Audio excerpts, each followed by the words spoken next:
Salut Bianca. Bonjour. Alors, comment tu vas? Ça va très très bien, très heureuse de la scène que je viens de faire, du moment que je viens de vivre, c'était tellement intense. Qu'as-tu pensé du public belge? Incroyable. J'avais déjà eu la chance de venir pour les Ardentes, pour la première partie d'Angèle et d'autres festivals, mais franchement ils arrivent toujours à se surpasser, l'énergie elle était incroyable et malgré le froid, tout le monde était super chaud, donc le public belge, 10 sur 10. Tu viens d'une famille de musiciens, on aura le droit à une collaboration? C'est une bonne question. J'ai toujours voulu faire une chanson avec mon grand-père.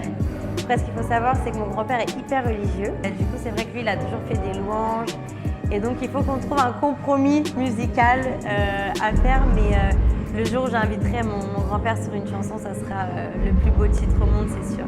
En tout cas, on espère que ça percera de ouf. Ah, merci.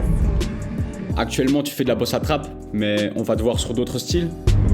Moi, c'est vrai que le terme de bossa trap, c'était vraiment un moyen pour expliquer un peu ma musique et ce mélange culturel.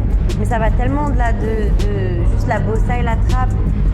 J'adore mélanger par exemple la drill et le baile funk, la samba et la jersey. Et c'est vrai que là, je prépare un album où je suis allée encore plus loin. Il y a du rock avec de la bossa. Ah oui, du rock?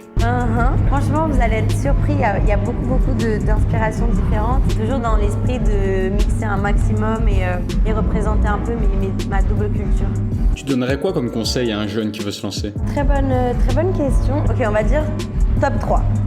Bien s'entourer, investir, parce qu'il faut mettre de l'argent. Des fois, on a l'impression que le buzz arrive comme ça, mais il y a plein de petits tips à avoir. Franchement, renseignez-vous et investissez. Et troisième, je dirais, essayez toujours de creuser votre particularité, de trouver vraiment un ADN, quelque chose qui vous démarque des autres.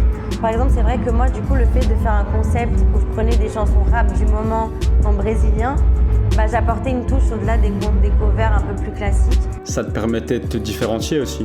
Exactement, différenciez-vous et c'est ça qui vous permettra aussi de créer votre propre univers et d'avoir des gens qui vont venir vous suivre et écouter votre musique. Le milieu de la musique, c'est un monde de requins. On voit que tu es une jeune femme pleine de vie. Que fais-tu pour garder ce sourire?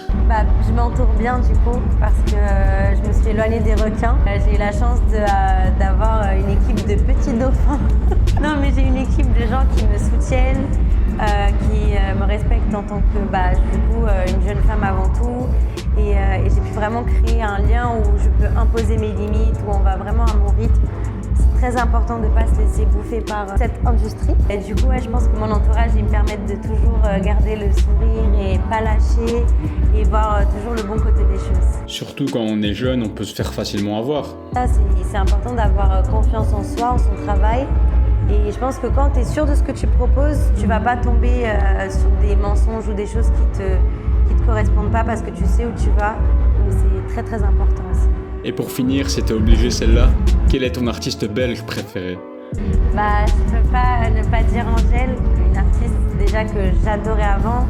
Et avoir fait ses premières parties m'a permis vraiment de voir l'humain aussi derrière la musique.